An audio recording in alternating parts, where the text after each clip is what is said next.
ഞാൻ page number 71 അതിൻ്റെ G എന്ന് പറയുന്ന പാരഗ്രാഫിൽ പറഞ്ഞിരിക്കുന്ന വളരെ പ്രധാനപ്പെട്ട ഒരു കാര്യം നിങ്ങളുടെ മനസ്സിൽ സൂക്ഷിക്കുന്നത് നല്ലതാണ്.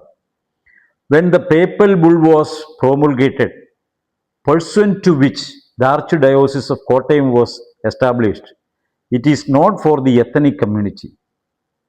Referring to the oral testimony of DW1 contained at pages 113 to 114 of the testimony, it is pointed out that DW1 has clearly admitted that even a non-canonized person can become the spiritual head.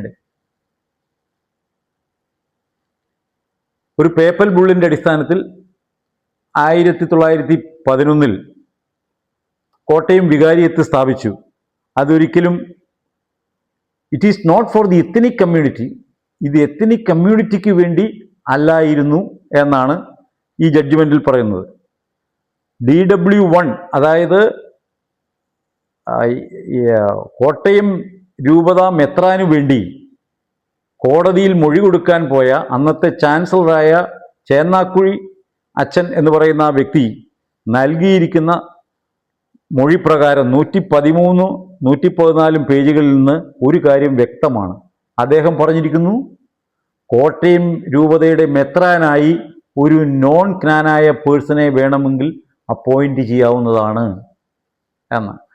അത് കാണിക്കുന്നത് spiritual ഹെഡായ ഒരു മെത്രാൻ വേണമെങ്കിൽ പോലും ജ്ഞാനായേതര സമൂഹത്തിൽ നിന്നും ആകാം എന്നത് കോട്ടയം രൂപതയുടെ അതിരൂപതയുടെ ചാൻസലറായി പ്രവർത്തിച്ചിരുന്ന ഒരു വ്യക്തി അങ്ങനെ പറഞ്ഞത് എന്തുകൊണ്ടാണ് എന്ന് എനിക്ക് മനസ്സിലാകുന്നില്ല.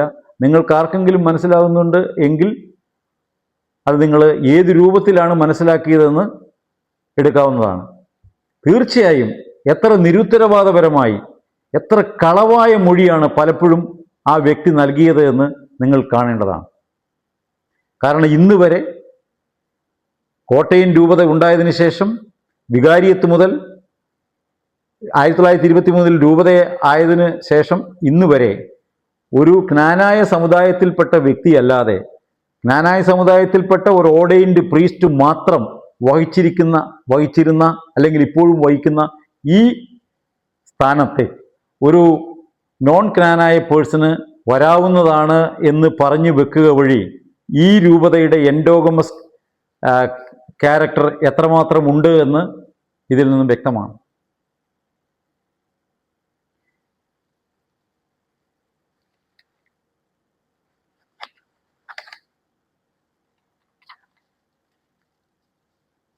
അടുത്തത് page number 93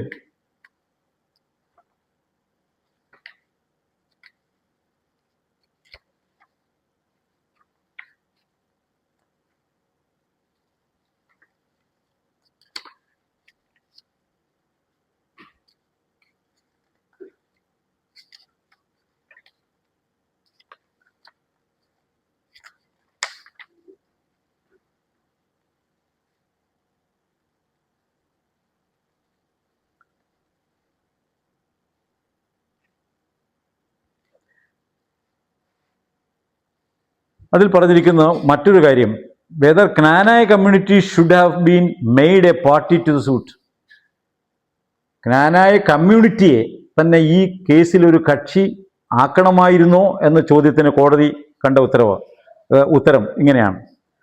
One among the multifarious defects in the framework of the suit, according to learned senior counsel Sri P.B. Krishnan, is that Knanaya community at large was not made a party to the suit, and the effect of the decree is that it affects the community at large. But the learned senior counsel did not address this court on what capacity the community should be made a party and who should represent the community.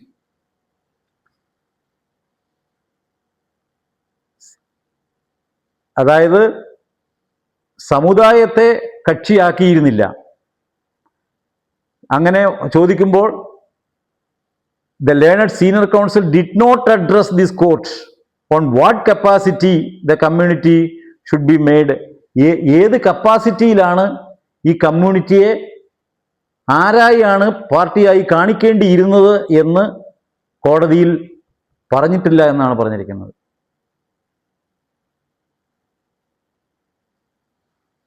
അതിൻ്റെ ഒരു കാര്യം പിന്നീട് അങ്ങോട്ട് വരുമ്പോൾ കോടതി പറയുന്നുണ്ട്, എന്തുകൊണ്ടാണ് പ്രത്യേകമായി ഇത് സമുദായത്തെ പാർട്ടിയാക്കിയില്ലെങ്കിലും മറ്റൊരു കുഴപ്പവും ഈ കേസിന് ഇല്ലായിരുന്നു എന്ന് കണ്ടതിൻ്റെ കാര്യങ്ങളൊക്കെ പിന്നീട് അങ്ങോട്ട് വരുമ്പോൾ പറയുന്നുണ്ട്.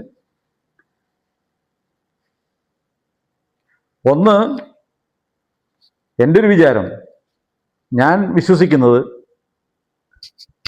ഒരു തരത്തിലുള്ള വ്യക്തിത്വവും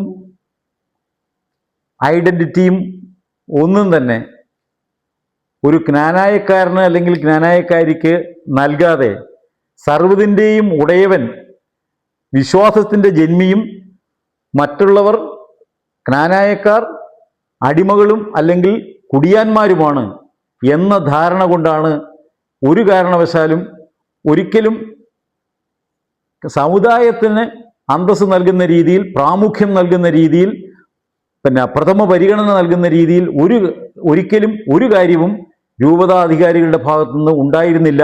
അതുകൊണ്ട് തന്നെയാണ് ഇത് വലിയ വലിയ കാര്യങ്ങളൊന്നും സമുദായം അറിയേണ്ടതല്ല എന്ന രൂപത്തിലാണ് ഇതുവരെ കൈകാര്യം ചെയ്തിരുന്നത്.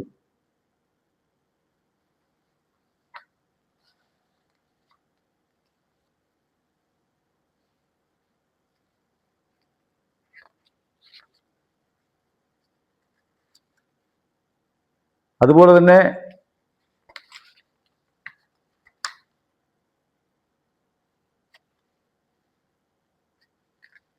Page number 128 paragraph 10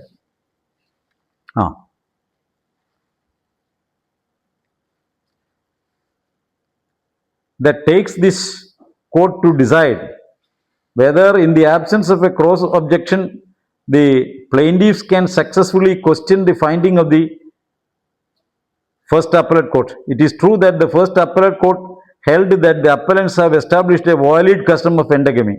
However, pertinently, when this court has framed a question of law as to whether the appellants have established the existence of a custom of endogamy, it is imperative for this court to consider this. അതായത് ഈ ആദ്യത്തെ appellate കോടതിയിൽ എൻഡഗമി ഒരു valid കസ്റ്റമാണെന്ന് കണ്ടു. പക്ഷെ അതിനെ സംബന്ധിച്ച് ഈ കോടതി വിലയിരുത്തുമ്പോൾ എന്ന് പറഞ്ഞിട്ട് കുറേ കാര്യങ്ങളാണ് പറയുന്നത്.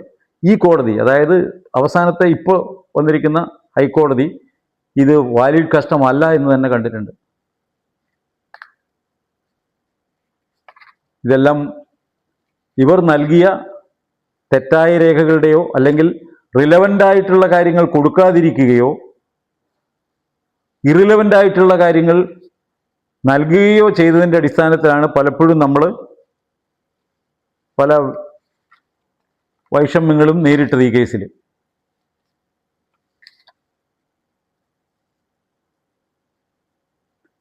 Page number 162 paragraph 180 162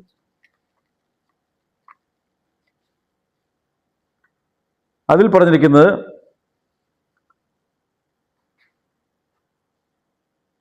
at any rate, once this court has concluded that the refusal of the defendants 1 and 2 to perform the sacrament of marriage is not supported by any authority, consequences must follow.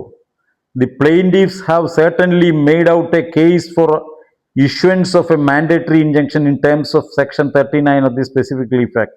അവർ പറഞ്ഞിരിക്കുന്നത് പോലെ തന്നെ അവർക്ക് അവരുടെ കാര്യങ്ങൾ പരിഗണിക്കേണ്ടതാണ് എന്നാണ് കോടതി കണ്ടിരിക്കുന്നത്. അതായത് ഇവരുടെ വിവാഹം കോട്ടയം രൂപതയിൽ വെച്ച് നടത്തിക്കൊടുക്കുന്നതിനെ അവർ എതിർത്തിട്ടുള്ള സംഗതികൾ നിയമത്തിൻ്റെ മുമ്പിൽ നിലനിൽക്കുന്നതല്ല എന്നുള്ളതാണ് കോടതി പറയുന്നത്. കാരണം ഇത് ഒരു പൊടുന്നനവേ കോടതി എടുത്തൊരു തീരുമാനമൊന്നുമല്ല. കോടതിയുടെ മുൻപാകെ വന്ന രേഖകളുടെയും രൂപത അവതരിപ്പിച്ച കാര്യങ്ങളും എല്ലാം കൂടി കണക്കിലെടുത്തിട്ടാണ് കോടതി ഇങ്ങനെയൊക്കെ പറയുന്നത്. അതുകൂടാതെ ക്വസ്റ്റ്യൻ ഓഫ് ലോ അതായത് റെഗുലർ സെക്കൻഡ് അപ്പീലിൽ എപ്പോഴും വളരെ പ്രധാനപ്പെട്ടതായി കണക്കാക്കുന്നതും നോക്കുന്നതും ക്വസ്റ്റ്യൻ ഓഫ് ലോ എന്താണ്, അതിനെ എങ്ങനെ കോടതി കാണുന്നു എന്നുള്ളതാണ്.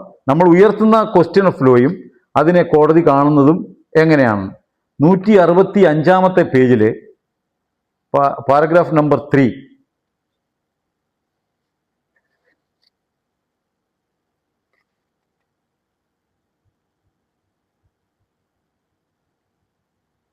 അതിൽ ദ സ്യൂട്ട് ഈസ് നോട്ട്